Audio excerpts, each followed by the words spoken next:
बिस्मिल्लाहिर्रहमानिर्रहीम। देखें, चूंकि हमें बड़ी हुई चीज़ें अच्छी लगती हैं, जो भी चीज़ हाई प्राइस पे मूव कर रही हो, या एक कह सकते हैं वो कीड़ा दिमाग में फिरता है हमारे ब्रेकआउट वाला। तो अगर आपको लगता है कि किसी चीज़ ने ब्रेकआउट दे दिया और मेरे हाथ से निकल गया, मैंने अब इसको पकड़ना है, जैसे कि गेल मूव कर रहा था 500 रुपये पे लास्ट सेशन में, तो भाई पूछ रहे थे कि इसको बाय कर ले। तो कोई भी चीज किसी भी प्राइस पे बाय की जा सकती है, बस मैटर करता है कि आपके पास कोई ना कोई स्ट्रेटजी होनी चाहिए जिससे आप स्टॉक ना हो।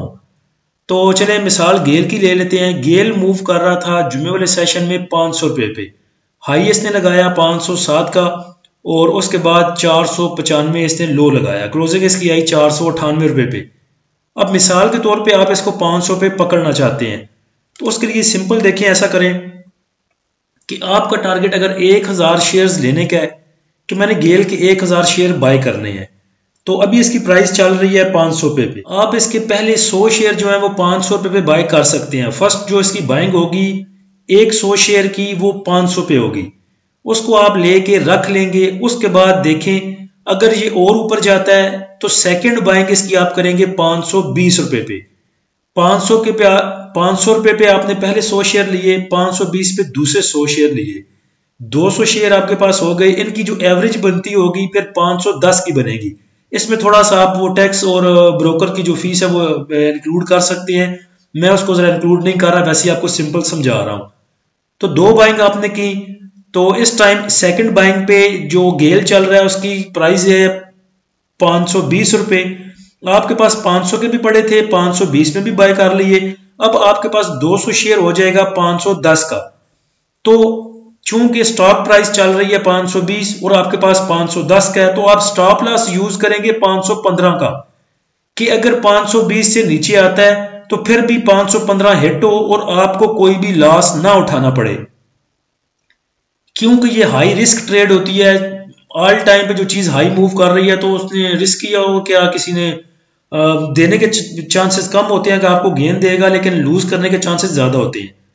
उसके बाद अगर फिर गेल ऊपर जाता है 530 पे जाता है, तो वहां पे जाके आप थर्ड बाइंग करेंगे, 100 और शेयर उठाएंगे इसका 530 पे।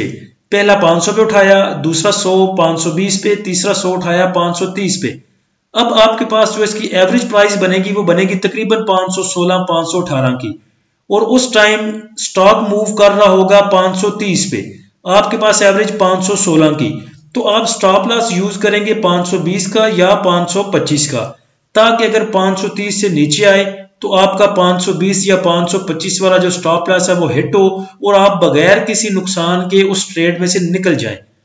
अब इसी तरह आप आगे चलते जाएं और इसमें एंट्री आप बना सकते हैं इस तरह की। काफी ऊपर जाएंगे तो आपका जो पिछला गैप होगा स्टॉप लॉस का, आपके एवरेज प्राइस का और करंट प्राइस का, वो काफी ज्यादा हो जाएगा और आपको स्टॉप लॉस लगाने में दिक्कत नहीं होगी।